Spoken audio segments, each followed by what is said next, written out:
welcome to week 3 of the TriCast. Yay! Yeah. Is it not week 2? No, it's week 3. Well, technically week 3 of its existence. This is week 2, podcast episode 2. First of all, first thing on the agenda. What was that? The Phantom Menace? Yeah, the Phantom Menace. See, I'm all hyped and you're ruining the momentum here. First of all, first port of call here. Gotta thank everyone who liked the video, subscribed to the channel, liked the Facebook page. Thank you on behalf of the TriCast for the reception. Yeah. As long as you guys keep watching it and keep liking it and keep subscribing and sharing everything, we'll keep making them. That's a solemn promise here at the TriCast.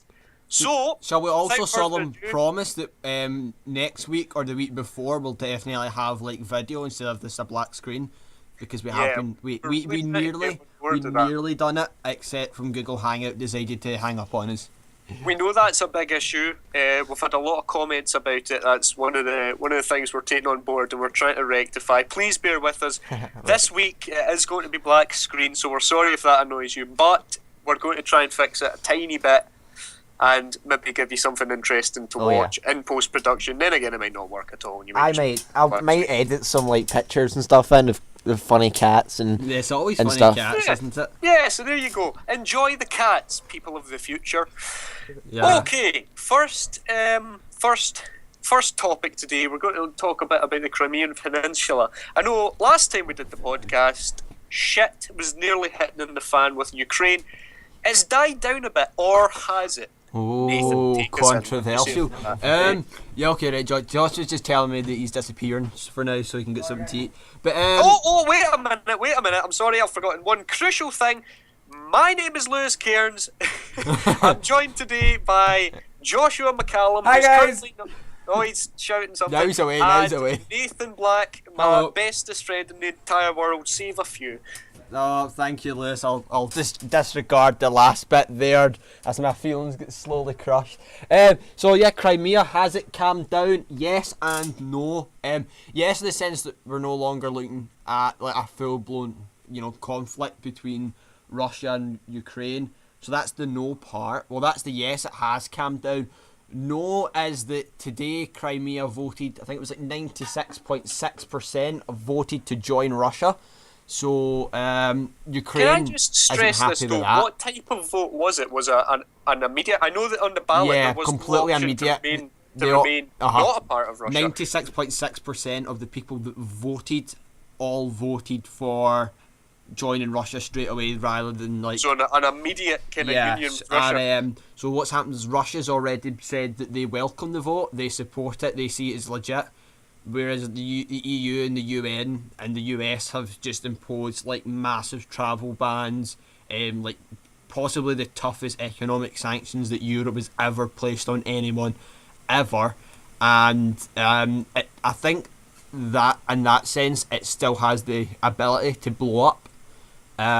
It's all pretty much Cold War-esque politics, isn't it? I mean, you see this like the union with Russia on part of the Crimean Peninsula. I mean, that is straight out of the Cold War tactics. Like, I mean, what you're going to see, you could also argue that it's already happened, like a Western union for Ukraine with the likes of maybe Britain, Europe. I mean, how much similarities to the Cold War do you want to bring up here? I mean, it's ridiculous. It's like something.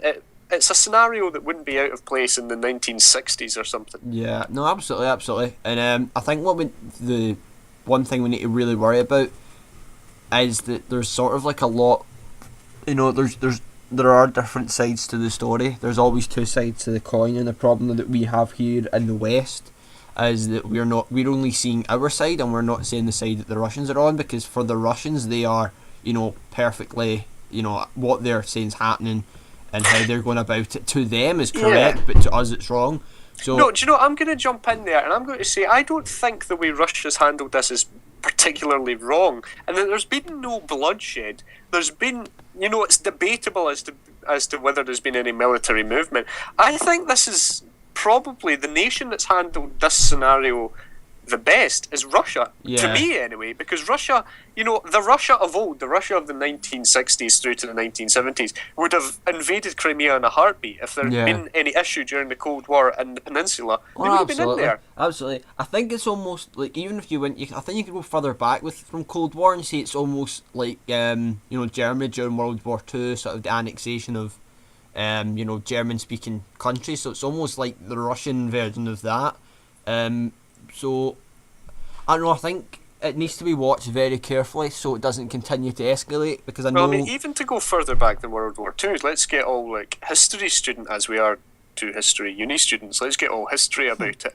Even in the Crimean Wars, when it was at certainly the later part of the 1800s, there was issue of ownership then. So it's not really a new issue, but they're using, or the Crimean people and the Crimean government are using this explosion of relations between Russia and Ukraine to rear the head of the issue that's been there for 100 years. Yeah. And I think, could you argue that they finally gotten what they wanted all this time? Or, what would you say to that? Well, they probably wouldn't. Yeah, you could make the argument they've got what they've always wanted. You did see the Crimean War, sort of the conflict between sort of Russia versus what we'd now say is probably modern day Europe. The idea that certain parts of Crimea were to join, or Crimea was to be an entity of Russia, and then it was a conflict between the two.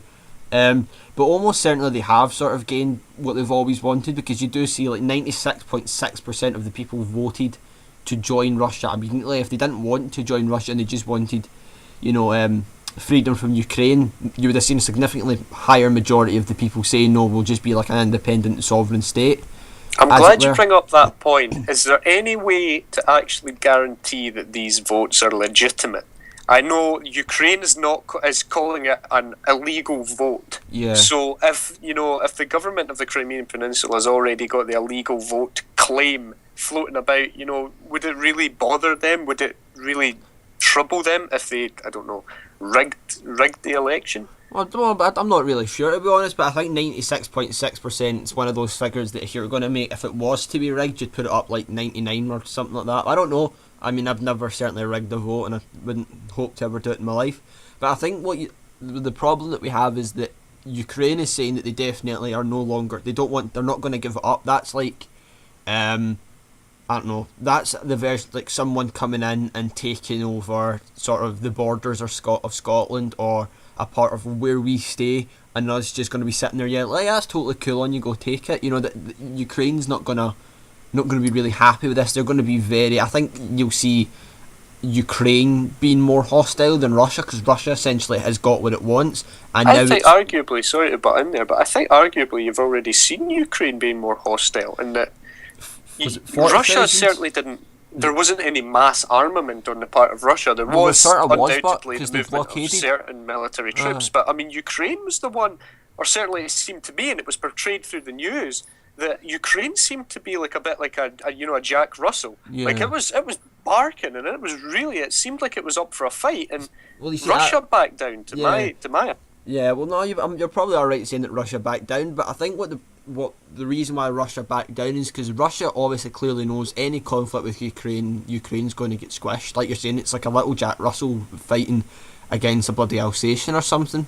Russia's this huge country, massive army, like we discussed in the first podcast. Ukraine's tiny. I think we saw was it 40,000 reserves are now being conscribed into the army. Now they have a standing army of 70,000 against Russia's 5 million that's on the border with them. I think I've seen figures certainly a lot bigger than that. I know Russia has a standing army of about 800,000. So, but I know that Ukraine has about 140,000 right now. Yeah, but bear in mind that includes all the reserve troops and the civilian troops and stuff. So there is the big. It's not a particularly well-armed country. It's not a particularly well-funded military, but there are quite a lot of bodies on the ground for Ukraine. So I think what the problem that we're going to have now is seeing what action Ukraine takes further rather than Russia. Because Russia, like I'm saying, Russia technically has what it wants. It says it wants to defend the Russian speakers in Crimea, and they've just voted to join Russia. So whenever that will probably happen in the next couple of months, I would argue, or if not in the next couple of weeks. My question will be, and then it's just how Ukraine deals with that, because I'm going to be honest, if someone sat and took, I don't know, Glasgow or Edinburgh or Perth away from Scotland, I'm pretty sure that us as Scotland as a nation wouldn't sit back and say that's totally fine. So I think the outcome of this will be quite interesting to see. No, I certainly agree with you. My question would be, now that the Crimean Peninsula has opted to be part of Russia, do you think things will remain the same in Crimea, or do you think you will see a complete Russian industrialization and militarization of that state? I.e., do you think there's going to be rapid kind of bodies on the floor? Do you think there's going to be a lot of soldiers moving in just to make sure nothing happens, or even to threaten Ukraine? I think there'll be a lot of soldiers moving in, obviously, because it's a new territory and it's going to be really quite unstable, and then you'll have anti-Crimean movements across Ukraine, and obviously the prospect of violence and violent outbursts across the country. But I think what Russia will do is probably flood it with a lot of troops, and then they'll sort of like we're seeing right now with our independence referendum. There'll be a lot of you'll get this because you've voted this way, and you'll be getting this and you'll get that. So I think there'll be a lot of what's the word I'm looking for? Incentives because they've joined with Russia. I think there'll be a lot of that, but I don't think that'll last very long. No, I like the comparison you drew between the England and Scotland kind of referendum vote. But the key difference is that Scotland and England have a mutual understanding that should there be a vote, then Westminster will grant the Scottish Government the power to rule itself. I think it's called, is it the Treaty of Edinburgh? Yeah. 2010 or something? It's maybe not a treaty, that's maybe an old-fashioned term, but no, certainly it's defined as a treaty. Defined as a Treaty of Edinburgh. I think is it not the Bill of Edinburgh or something it's been called? Between Salmond and Cameron, they've decided that should Scotland decide to become an independent nation, then Westminster will grant them that, basically. But there's no that's already deal been broken between the Ukrainian government and the Crimean Peninsula. There's no deal that they will accept it, and in fact, the Ukrainian government have came out and they have said they do not recognise Crimea as being a Russian state or part of Russia. They see it as being Ukrainian. And so does a big key nation. Do you know what nation that is? What was the question again? Is it not the Americans? The Americans don't recognise them as being... That's exactly it, yeah. That's it. The US will not deal with them under Russian law. They deal with any of the Crimean Peninsula and issues like trade or things like that. They deal with it under Ukrainian law. So that's a little kickback of money still to Ukraine. So like I said earlier, it's not an issue out of our time. It seems to be a Cold War issue, and that you see America and the West backing Ukraine, rightly or wrongly. I'm not saying what's right and what's wrong, but you see Russia backing the Crimean Peninsula. I honestly feel that Russia has dealt with this the best. Yeah, I think the opportunity. I think they've dealt with it the wrong way. They've dealt with it the wrong way, but they've dealt it. They've done it in the best way for them, and done it the worst for everyone else. Oh, I think so.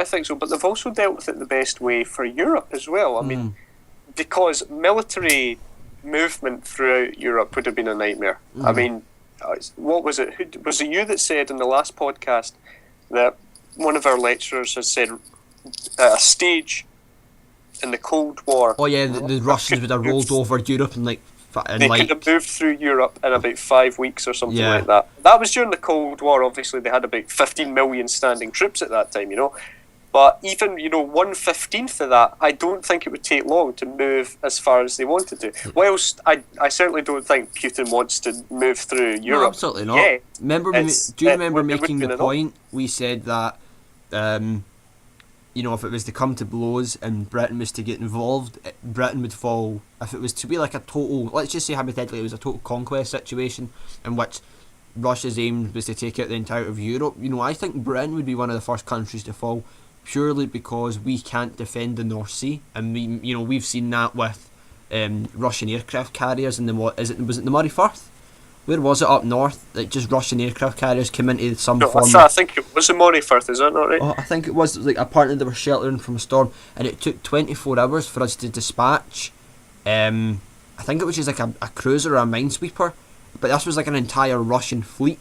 We only had one thing to answer to it, and No, I don't know. I would certainly like to think that it wouldn't come to blows, but I think if it does come to blows, who joins what side and when is going to be sort of one of the deciding outcomes of how it will end. Because you've seen in the UN Security Council, China abstaining, like obviously knowing that it can't vote against this because the majority of the EU are in the UN are for it, but abstains in the way of saying to Russia, we're still on your side here. So I don't think it was an admittance that they're on each other's side, because there's no love lost between the Chinese and Russian relations. I mean, it's quite bitter and hostile at times. I mean, we also do have some certain trade and economical, what's the term, similarities. Yeah. I mean, I don't think they're particularly. They do share one of the largest land borders with each other, do they not? Oh yeah, like vast land borders. Is it not like the second biggest land border? Well, hundreds of miles. I'm sure it's like the second biggest land border. So first is the Americans and the Canadians, and then it's the Russians and the Chinese. Yeah. Sure, but no, I think it'll be quite an interesting thing to see how it develops.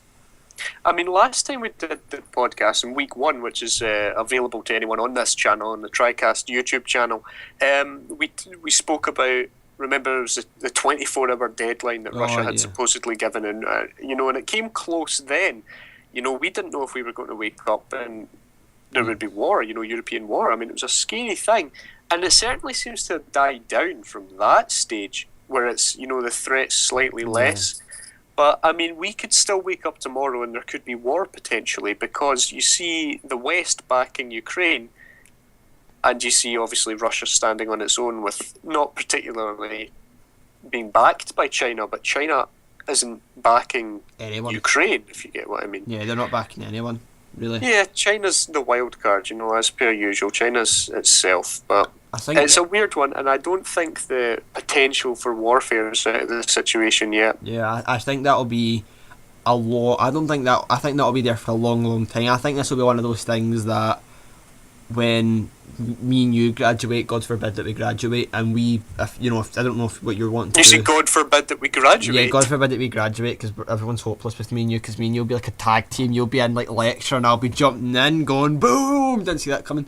God, yeah. No, but I think that this will be one of those things that are studied in the future, certainly probably like 20, 30 years from now, and the outcome, I think there will be I think the outcome for this is going to be something very large. I can't see it being something really small like Ukraine just going, no, that's cool, Russia, you take it. I would ask you the question, what do you see the outcome being? I mean, personally, I see the outcome being as huge impact in the trade relation. Yeah. Like, I think a lot of people are going to cut ties with Russia in terms of Western nations. I would absolutely agree with you with that. I don't know, because a part of me, there are economic sanctions, but I think when you have a country as large and as diverse as Russia, you're really not going to impact on their economy. I mean, they were a single communist state for the best part of nearly 80 years or something. They were like self-sufficient, though they weren't brilliant. They were still self-sufficient. But Russia's still, whilst it's one of the largest economies, it's still one of the poorer nations in the world. And I think this is the first military threat from Russia since about the 1980s. Yeah. Obviously the Georgia conflict was a weird one that no one really knew how to deal with. Yeah. But it wasn't Russia steamrolling over a country like you could have potentially seen with Ukraine. I believe the Georgians started that conflict. Yeah, I don't really remember. I just remember waking up one day and it's like, Russia's at war with Georgia. What the hell's going on here? I never knew this wee country existed, and But I don't see this end. I don't see economic sanctions being how this is going to end, purely because I'm trying to think how to explain it.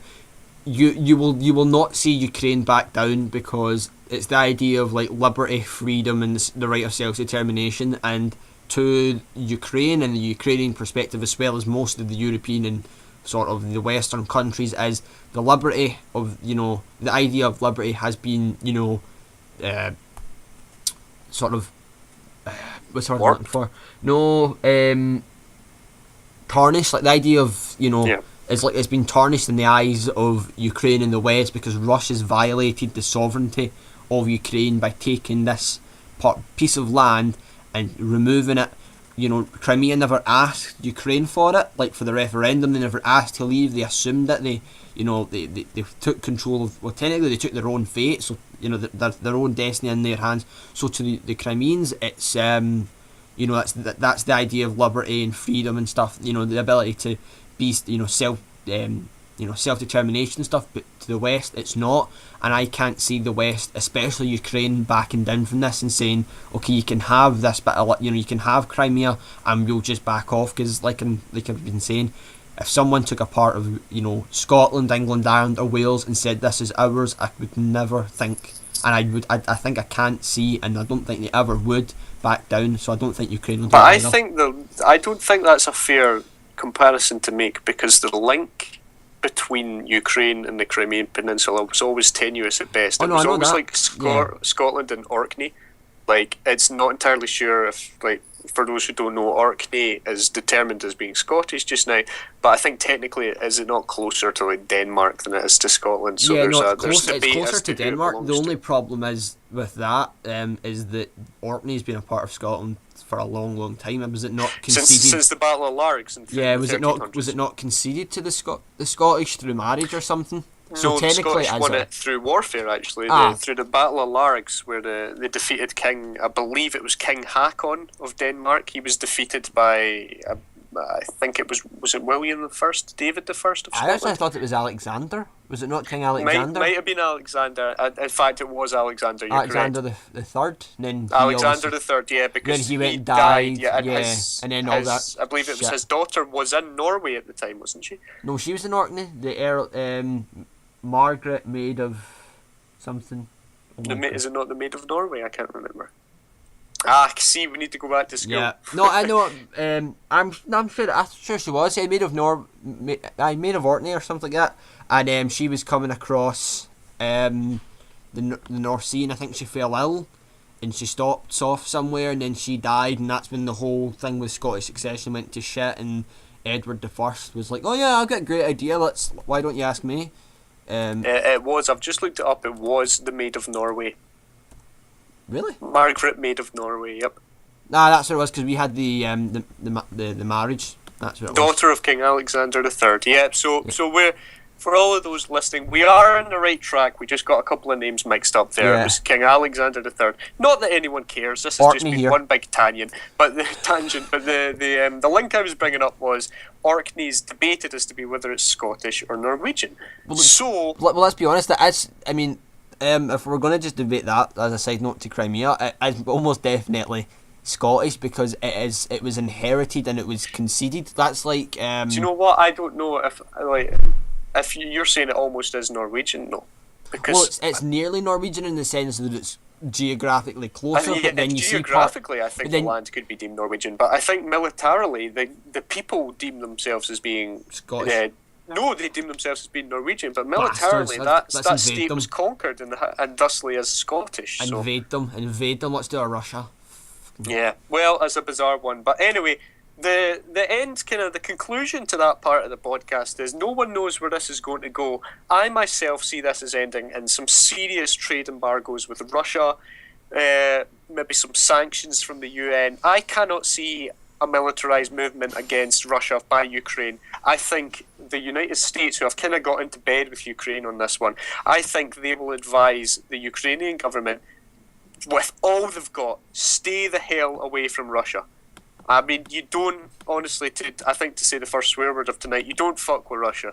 Yeah. I mean, that's a lesson well learned and hard learned by America. I mean, despite they technically won the Cold War, they're still carrying the debt of the military expansion, whereas Russia have expended all of that. They've expunged all the debt because they went bankrupt. Russia's a new country, not bankrupt. America does not want to fund, I don't know, a war against them in Ukraine. It's not a good idea. Nathan, how do you see this ending, man? Well, if Epic Rap Battles of History season 2 or season 3 taught me anything, the Adolf Hitler versus Darth Vader sequence, and it was you dense motherfucker, didn't Napoleon let you know when you conquer Russia, better pack some winter clothes. And why I love you. By that I mean no one will fuck with Russia. The only people that have ever bet Russia in any war was the Mongols, and people have been trying it for thousands of years. You there. The 30 Years' War in 1630, Sweden ran amok through Russia. Sweden absolutely pumped Russia. Did they ever conquer Russia? But no. No, militarily Russia. I don't think that's what I'm saying. Russia's no one can conquer Russia. Russia's like Great Britain. No, because people have conquered Great Britain. I mean, fucking look at the Saxons and whatnot. Scotland's never been military conquered. Yes. Well, technically we've never been We've been diplomatically conquered because a bunch of fucking arseholes. What? Don't have any political allegiances, bastards. No, technically, every part of Britain has been militaristically conquered except from Scotland. Scotland and Afghanistan, Arguably. the two countries in the world never to have been militarily conquered.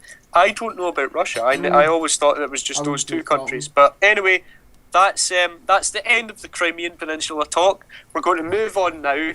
Wee bit of fun, wee bit of jokes, a light topic. Where the hell has this Malaysian airline plane gone, Nathan? I think aliens have took it loose. Let's not lie. No, I don't know. Alien jihadists. Yeah, alien jihadists. Alewack Jesus, Josh shits.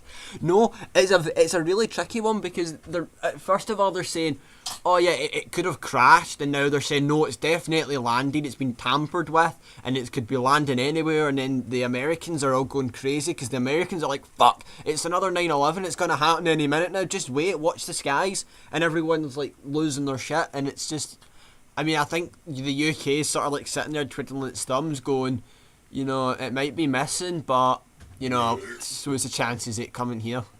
Can I just ask a question? I'm sure all the listeners, all three of them, are thinking, where the hell is Joshua and what the hell is he doing? Joshua's just returned with his food and just randomly started shouting Alewack Jesus and then burping.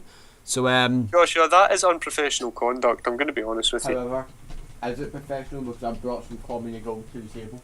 I don't know, he's eating food. Wait, yeah. I don't know because they're saying what they're thinking is that the two pilots were involved in it and they've shut off the communications on the plane.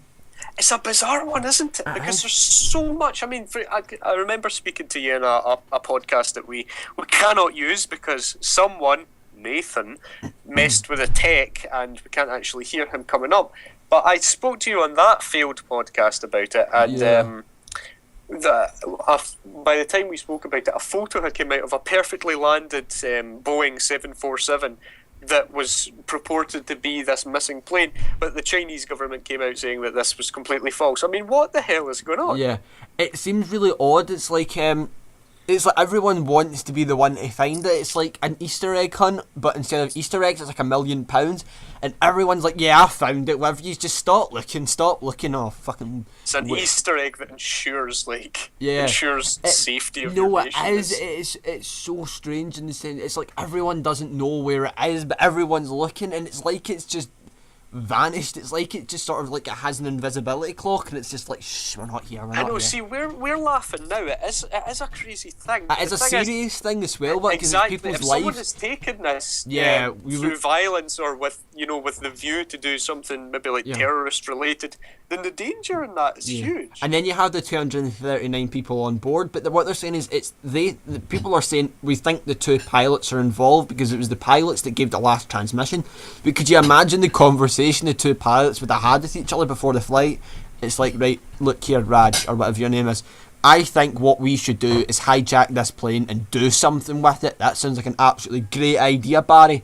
Let's do it, Raj. And then they go and they hijack a plane. But where do they land? Barry and Raj, the Malaysian pilots. Okay, I don't know, Raj and Hanif, alright, I don't know. I'll find out their actual names. I didn't want to be racist, that's why I went for a sort of more Western that's why you went for Raj. Raj for the East and then picked a sort of a Westernised name, but you've just made it racist. Well done, Lewis. I didn't get to that stage, was it? But the question is, whereabouts in the world could you land a Boeing 777 aircraft with the consent of like somebody, like it's not like they could just come over the thing and be like, "Hi Kazakhstan, we just want to land this on one of your airports, please." Well, do you know and what? Kazakhstan would be like, "Sure, we don't have any idea that you're getting here," and then they land it, and then they're going to be like, "Yeah, see all these people, we're just going to take them away and forget about them." Like, no, I'm not sure I agree with that at all, to be honest, because Kazakhstan, if you ever look at the topography of the country, Kazakhstan, Uzbekistan,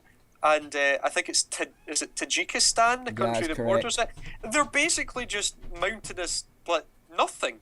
They're huge, vast swathes of empty land. You could quite easily land a Boeing 777 in there, you know, within the boundaries of sanity. You could land one, probably hide it. Yeah.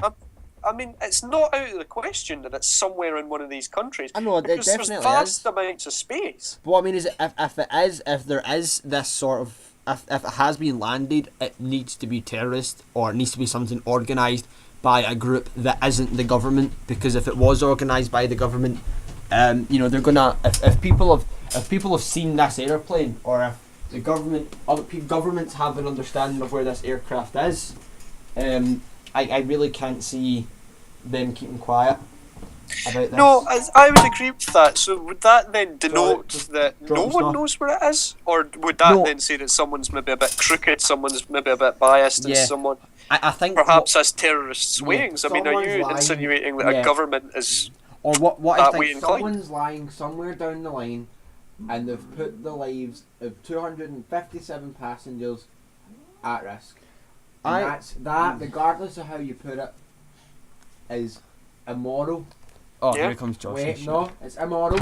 Go away, cats. Go away. And it's, I can't think of the other word, but it's like... Selfish. Yes, it's selfish. If you ask me... Because what have the people on that plane done? What have they contributed to your apparent... to be against your apparent cause, assuming there is one? And so it begins. No, I totally agree. I'm just putting it out there. Whoever's got I that think, plane, Joshua, firstly, I'd like to say thanks for joining us about a half hour into the podcast. It's good to be here, Lewis. Secondly, I'd like to say, you know, that's a great point, like that you raised. We're joking about it, but to be honest, it is completely immoral. It is completely shocking, and that sort of behaviour should not be tolerated. But the fact of the matter is, there are no answers for someone to point a finger, say it's immoral, to get angry. There are no answers because there's no reasoning behind it. I have it's cats just fighting gone. in my room, by the way. I'm going to apologise for that in advance. My cats are fighting over their food. No, I think that it almost definitely is organised. It's something that's been planned in advance. Why are you putting the cat on my bed so she attacks me? Yeah, no, it's definitely organised, I think, because no way could this be coincidental that this thing disappears. And if they're saying things like the radar comms have been turned off, and you know the pilots are in on it and stuff, it needs to be planned. Have you seen the freaking control room of a plane? No. You need to have some technical knowledge how to turn that crap off. No, they know how to turn it off. However, I think it needs to be planned. It needs to have been planned, and for it just to be something that's completely coincidental is, I don't know. It doesn't. I can't fathom it. It's a weird one. I think, as you can tell, listeners, we're not exactly aero engineers. You know, we're not airplane pilots. There's a limit to what we can really put down to conjecture and what deems plausible, because at the end of the day, we don't actually know. And I mean, we're laughing about it, you know, we're trying to make light of the situation. It is a serious thing, and you know, that at the end of the day, that is, I think it's 229, 239 people missing. 257, Joshua says. Is it? My goodness. Well, you know, that's absolutely abhorrent that those people have disappeared, and, you know, hope they're found soon. I've just seen on the news, sorry, just breaking news that's coming in. I could be a total news reporter there. Breaking news coming in. Apparently, do you remember a while ago we talked about China? North Korea is to be tried by the United Nations on its human rights. I think, was that on the first podcast? Yeah, no, we didn't speak about this in the podcast. We spoke about it in university. But it's apparently China has dismissed the UN report that apparently compares the rights that North Koreans have to that of Nazi Germany. And apparently, I'm just reading it from the BBC source, BBC bias. Apparently, the Chinese diplomat said that it lacked credibility amid fears that Beijing will block further actions. North Korea called it called the report fabricated by hostile forces, and basically it's just about the international response with Germany saying that it's going to do some stuff to it. So there you have it then. Breaking news, China. Breaking news, but not particularly unforeseen news. China allies with North Korea. I mean, it's something that's happened is for the past world coming 30, 40 these years. Days? It's shocking though, isn't it? I mean, the conditions in North Korea are absolutely disgraceful. And a nation the size and wealth of China can't come in and... Although, obviously, China has its own bloody workplace issues, but I believe North Korea is even worse. Yeah. But, I mean, for someone even... Yeah, as a human being, there's a basic sense of right and wrong. And what's going on in North Korea cannot even be deemed right by any stance. I mean, the likes of China will use certain types of child labour to bolster their economy, and they will deem that as good. The labour used in North Korea doesn't even bolster their economy to the stage where they're particularly wealthy. It's just poor human relations, and it has to be dealt with. Yeah, no, there's absolutely no doubt. Great, well done, Lewis. There is no right in what North Korea is doing. I mean, you see people that talk against the state, they're either murdered with the next 3 generations of their family born and raised in prison camps, like prisoner of war camps, or all 3 generations of them are killed or the family is totally wiped out. There is no justification for that, and for that to happen in the 21st century, and for countries like China and America and what I'll quote unquote call the developed world to know this is going on and still be saying to North Korea under the threat of a nuclear, because everyone thinks North Korea are trying to get nuclear weapons. Let's be honest, they are a far way off. They can't even launch a missile that can go further than Japan, and yet you see the Americans, the Chinese, the Japanese, the Europeans all have missiles that can go to the bloody International Space Station or the moon and back. So, this country is hundreds of years behind us technologically. So we have the ability, and I know it sounds horrible, to liberate the people of North Korea from a tyranny, because I believe there are a vast majority of them that are totally brainwashed, that will see us as the West as being uncivilized and barbaric, and they're getting picked on by us. I remember reading apparently North Korea said they landed a guy on the moon and he collected moon spots and moonstones, and he was going to arrive back home the same day, and they were thousands of years ahead of everyone. And then everyone in North Korea was celebrating. Shocking. But I think why the developed world and the world that agrees that everyone has basic human rights still allow North Korea to carry on with no intervention. That's exactly what I was going to ask. We keep saying to them, tough economic sanctions.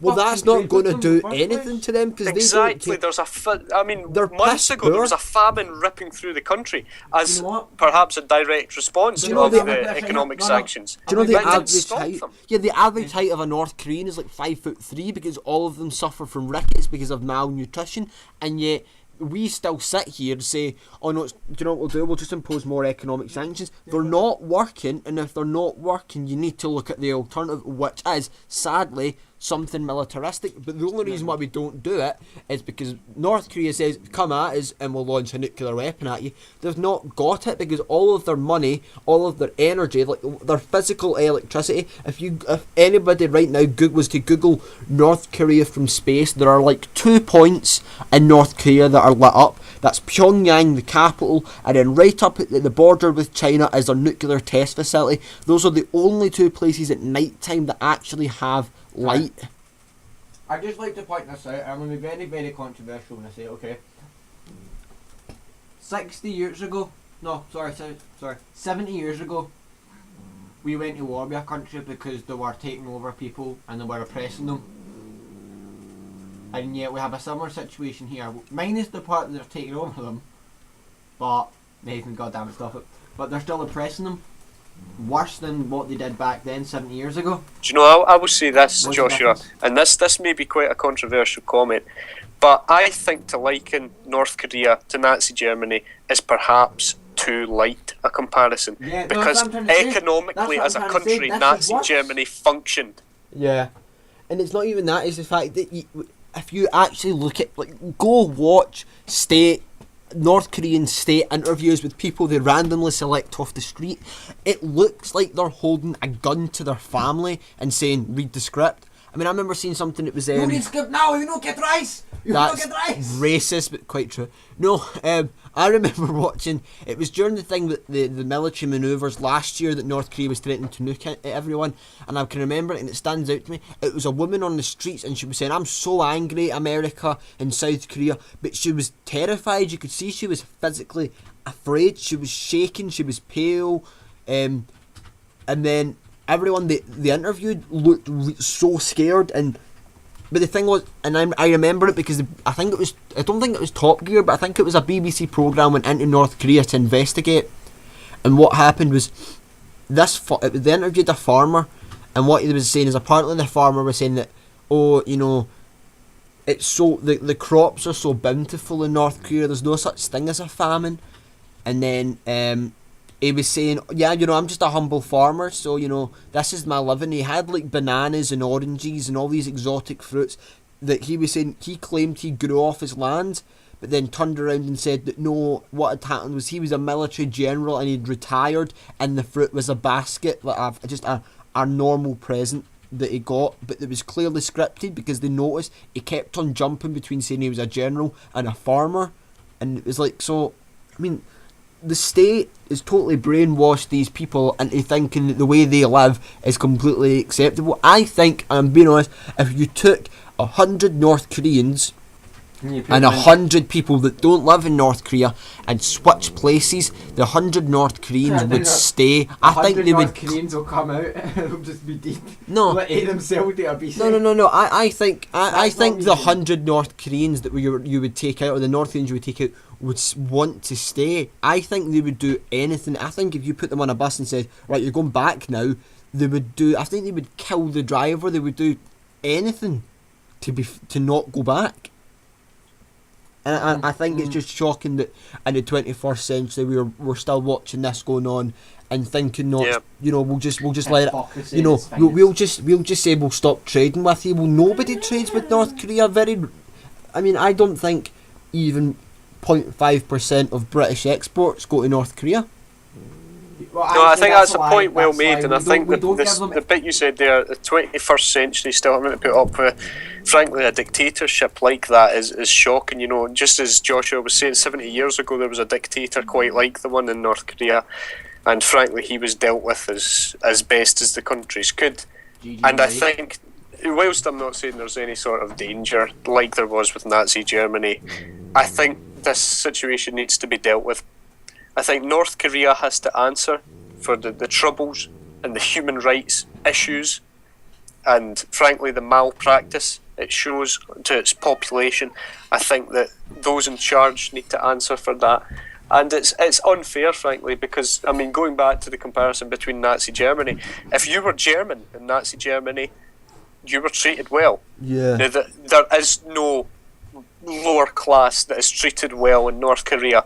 And I think, whilst I'm not too quick to make the comparison, because obviously Nazi Germany, you know, a vile and abhorrent area of history to look at anyway, you know, it's not too different to what's going on in North Korea. Yeah. But and to some extent, North Korea could be deemed as getting away with it because no one really wants to touch them because of their close relationships with China. But I think I will go on record now in saying that you know, that's completely unjust and that's completely almost unhumane because people are suffering out there and they don't need to be suffering. And well, I think that's absolutely wrong. I'll tell you something right now. I'm just looking at it. I mean, bear in mind this is from Wikipedia, so we need to question the credibility. But apparently, Peru, I don't know, what's whatever the country is just above South Africa, and Israel and Palestine have all terminated diplomatic relations with North Korea, as have the United States, Bolivia, Ecuador, El Salvador, Haiti, Honduras, Panama, Peru, Uruguay, Andorra, Estonia, Kosovo, France, Monaco, the Holy See, don't know what that is, Bhutan, Israel, Japan, Saudi Arabia, the Cook Islands, Kiribati, the Marshall Islands, Martinis, Nauru, Palau, Somalia, the Solomon Islands, Tango, Tavalia, the Sovereign Military Order of Malta, the Shwari Republic, as well as like hundreds. North Korea also does not recognise South Korea, which is sort of important. But that's just a number of states that don't recognise North Korea or don't go with North Korea. And I'm actually looking for the amount of trade that is governed by the United Kingdom online, and I actually can't see a single percentage. Apparently their exports, the last time their exports were measured were in 1985, and it was about $160 million worth of exports. So that's basically pathetic. I think you could find individuals in the Western world that export probably 3 times that themselves. What it says here is trade volume amounted to 11.99 million Swiss francs in 1983. CHF, I don't know what currency that is 100 million in 1985. CHF again, 160 in 1988, which is estimated 109.34 million US dollars. CHF 150, whatever that is, amounted to 88.2 million US dollars. Let's cut it there, to be honest, because you can look at figures till you're blue in the face. It's such a poor country. Such a poor country, but I don't think that's apparent from the trade figures. I think that's apparent just based on the way they treat their public. See, if you look, I'm just saying this one last thing, if you look at the national seal of North Korea, like on Wikipedia or on any sort of official site, it is of a nuclear power plant being supplied by an electrical cable, like a pylon. That's their national sigil is of a nuclear power plant. What does that say about a nation that values nuclear power and nuclear weapons above its people, which is clear it does? So, I don't know. I think that's a point well made, and I think to top that, I don't think we could top that. So I think we should move on to the next one. I want to ask you boys a question. Is Joshua there? No, Josh was disappeared, so I'll answer for him if that's okay. Yeah, right. I think I know his ideological I want to ask you the question. I've asked you it before. Yep. We asked you it again. Just to our listeners, this is the mandatory podcast part that goes into Scottish independence. We do apologise. I'm just going to say we do apologise. The only reason why we do it is because for everyone that lives in Scotland or has heard of this, this is a big part of our future, and if it didn't become clear last episode, it'll become clear this episode and future episodes how we are going to vote. And I wouldn't say it's our job, but I think we owe it to ourselves and to our future selves to perhaps try and give some sort of not bias, but an incentive or an ideological belief of why people should vote the same way we are. If that makes any sense. It probably doesn't. No, that certainly makes sense. I agree with the sentiment. I was totally thinking I was talking absolute gibberish there. My question is to you, Nathan. What does Scottish independence mean? And it's going to be the exact same answer. It means I couldn't put my finger on one definite thing and say this is exactly what it is, because I think that's too difficult. It means, to me, it means the people that care about Scotland the most is the people of Scotland, and that's, people argue. No, it was Pete Wishart who actually said, sorry to just jump in, but Pete Wishart said a great quote that I heard when he was speaking in the House of Commons. He said, would the people of Scotland govern Scotland better than those from Westminster? Of course they would. Why? Because they care more about Scotland. Well, I'll back him up. Do you remember, if you remember from when we did our primary source exercise for history, I do apologise everyone for taking got it in historical context. But we looked at it was just if you can't find it, I know from memory, it was a quote from William Seaton, a Lord of Scotland in 1706.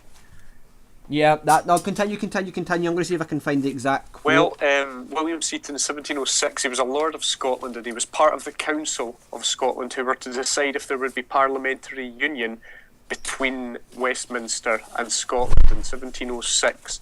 And in this source, he spoke very highly of union with England. He was very biased for union with England.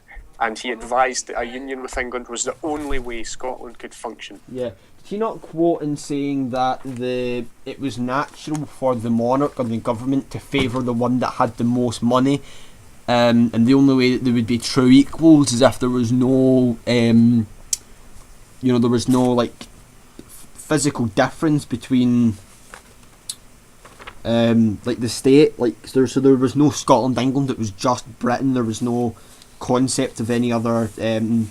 Yeah, is that not correct? I can't remember the exact quote, but he implies that if the boundaries are removed, then the monarch could favour the nation as one nation. The monarch with 2 or more kingdoms will favour the strongest. 2 nations subject to one sovereign have different interests. The greater the jealousies and evaluations. The greater the disparity of power and riches there is to be in these nations, the greater influence the most powerful will have on the sovereign. Don't know. But what it means to me is just, frankly, the ability to choose the fate of my country based on the values of the people of my country, rather than it being the values of somebody else, far away, far distant, distantly removed from the ideas of Scotland and what is best for the people of Scotland. I think it is the idea that we as a collective society would govern ourselves better because we care about our country more. I don't think there's any argument against that, and I think if someone was to argue against that, they would have to have an extremely convincing argument to convince them. I'm not one of these people that's blindly yes Scotland, and I do admit there would be difficulties with a yes vote, but I cannot see any argument that Scottish people do not care more about Scotland. I think that's a silly argument to take, because I think it works vice versa as well. I think it works the opposite way around. I think if I said Scottish people care more about England, I think you'd have 54 million English people saying, don't speak rubbish. Yeah. So when a Scot stands up in front of the Prime Minister and says it, he's absolutely poo-pooed by all these English people who supposedly care more about our nation than we do. Yeah. I mean, I would quite like to see, and I mean, I'm like you, Lewis, I'm not completely blindly yes. I understand that things are going to be incredibly difficult at the start. It's not going to be smooth sailing that we just walk in and say the day. It won't. I don't think a lot will change. I can't see waking up going to bed the day before Scotland is legally independent, and then waking up the day that we are physically independent and seeing that everything's no longer colourful. It's all black and white. There's no money. I can't blooming heat my house. A loaf of bread costs like £100 or whatever. Hyperinflation sets in. Things will change. Undoubtedly, things will change. Things will be hard. To use the analogy of a business, becoming independent is going to be like starting a business from scratch. Things are going to be difficult. There are going to be obstacles in your way. You're going to have to do X, Y, and Z to get there. But when you do get there, things will be great. And I think I think was it 47% we are in the polls, 47% are voting yes. I don't think there's an exact number like just yet, but 4% or something like that. It's getting much closer, and the thing that really deeply annoys me is, and this is my personal belief, I can see where I want Scotland to go. I can see how I want it to get there. I think I know what's best. I like to say I do know, but I can never say I totally know what's best. I think I know what's best, and I know why I want it. And it's a weird, it's like a patriotic feeling inside. It's like you just wanted, what you want, and you just can't quite put your finger on it. It's like that feeling I get every time I think about it, and it annoys me that people say, you're voting yes because you're blind to Scottish independence. I vote for the yes, and I vote for yes as a vote for Alex Salmond. A vote for yes is not a vote for Alex Salmond. I have never in my life voted for anything, okay? When I was growing up, my family was Labour. My family's always been Labour, and they continue to be Labour as far as I'm led to believe, apart from, I think it's my mum and my granda. I think they're both SNP. I know my dad votes Conservative like an idiot. Sorry if you're listening to this, Dad, but you're such a bad choice in politics. And that's, people vote Labour. A vote for yes is not a vote for Alex Salmond, because Alex Salmond has said if it's a yes vote, he's stepping down. He won't be. Now, whether he does that or not is, it's all, like as Lewis puts it, conjecture. It might and it might not happen. Who are we to say? He could just be saying that. He could be completely speaking the truth. We don't know. But I think everyone has the right to self-governance, and it's almost like I don't think Scotland is represented. I would say it's not represented. When you go abroad, and Scottish people experience this more, you go abroad, outside of Europe, even sometimes inside of Europe. I've had it inside of Europe, and someone say to me, where are you from? And I'll say Scotland, and they'll say, whereabouts in England is that? Or I'll say Scotland, and they'll look at me like I've just spoke to them about some mythological place in the sky. No one knows it, because Scotland to the world is England, and even Great Britain to the world is England. And I mean, that's perfectly acceptable because England has a larger population, and I'm not trying to be anti-English. And as I expressed to you all the time, Lewis, is I was born in England, but I feel Scottish. Someone asked me where I was born, I'm Scottish. If someone asked me my nationality, sorry, I am Scottish. I'm not English. I've never seen myself as being English. It's not because I'm anti-English, it's because Scotland feels like home. My parents are Scottish, so I'm Scottish. And that's just the way I feel. I mean, I can't help the way that makes me feel. I think that's a good point, and I like the way that you got so passionate about that, and it was actually quite enthralling to just sit and listen to you. I think, to me, Scottish independence means something similar to you than it does, but I think there's also some differences in what it means to me. To me, it's also the end of a period of humiliation, if that makes sense. No, I don't think, as part of a union, Scotland isn't particularly humiliated, but Scotland is treated poorly. Now, I think if Scotland were to vote yes, it would take its first steps into the world as a free nation for the first time in 305 years? Yeah, 305 years, yeah. Do you know, sorry, 317 years. 307 years would be, you can wait in a second, Josh. I was just going to say, I mean, Lewis, me and you did try to talk about this in an earlier podcast, and obviously I'm very conscious that it's nearly been an hour, so we should really, think about not wrapping it up, but maybe trying to draw things in. No, you can't make the final point. We talked about religion, right? And remember, I think if you remember, we're not going to talk about religion because we're still talking about Scottish independence. I think this would be a really good topic to end on. Remember, we spoke at one point in history about divine right. Yeah. Now, I'm not too caught up in the idea of there being a God, right? But I do believe that things happen for a reason, okay? But, well, not everything happens for a reason. I think a lot of things that happen in the world do happen for a reason. But I would argue that if the ideal of divine right is real, and it's an actual fallible concept, the divine right for the people of Scotland and for Scotland in general is to be free and to have a sovereign nation, like the Declaration of Arbroath says. Freedom is something that no man gives up but with his life. The right to every human born on earth is everyone, the right to be free. Yeah, and I think right now, politically, as Scotsmen, we are not free. Like from the Declaration of Arbroath, like I was trying to say, freedom is something that no man gives up but with his life. And I will state this now to anyone that listens to this.